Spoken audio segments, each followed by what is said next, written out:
Welcome to Breaking Ties, Destination Divorce. This is your go-to source for practical advice and support while you go through the divorce process. Join us each weekday for a quick chat where we'll cover a variety of topics such as child custody, property division, and self-care.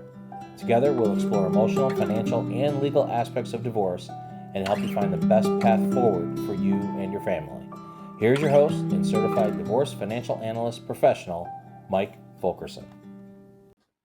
Hi, and welcome back to Breaking Ties, Destination Divorce. I'm your host, Mike Fulkerson, financial advisor and certified divorce financial analyst professional. Today on our show, we're going to tackle a financial aspect that is pretty important of divorce, and that's going to be child support and other expenses with regards to kids. So divorce really does involve a lot of significant financial adjustments. I mean, I don't think I have to tell you that. And understanding how child support and other costs are handled is really important to make sure things run smoothly in your household. So let's explore the different types of expenses and how they're addressed during the divorce process.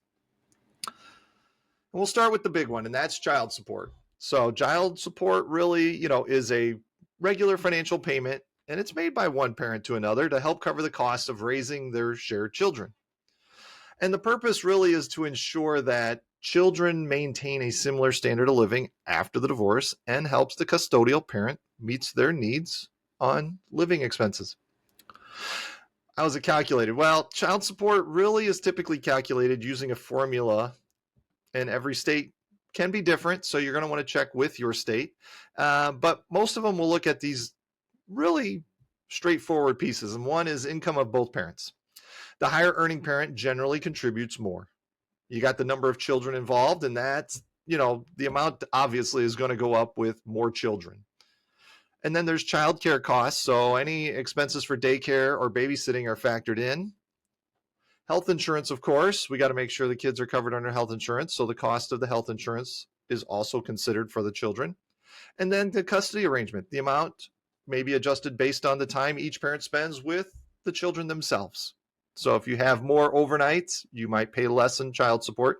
If you have fewer overnights, then you might pay more in child support. Now, we got some other expenses as well that happen and occur for kids as they grow up.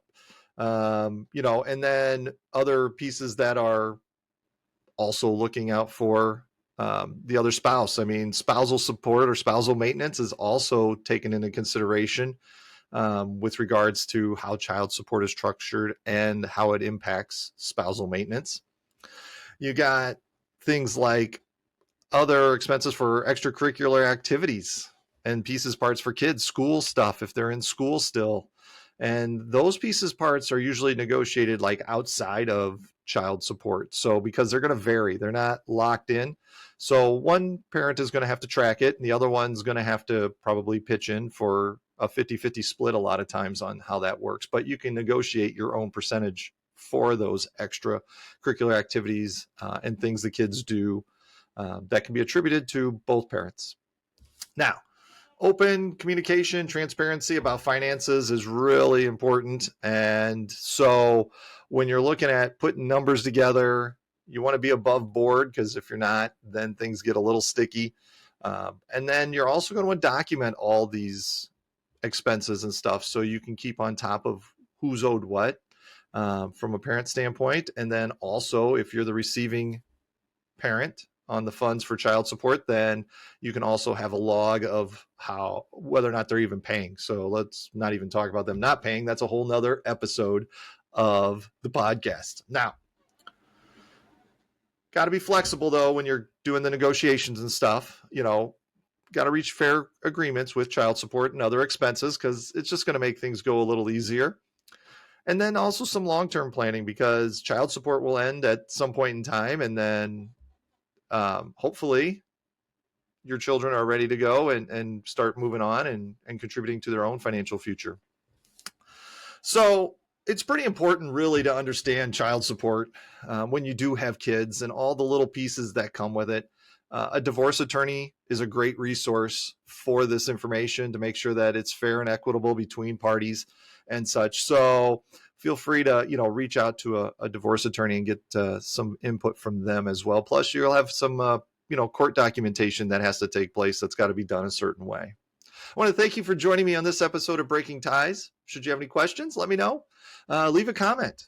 And remember, divorce is not the end of your story. It is the start of your next great chapter. Until next time, take care.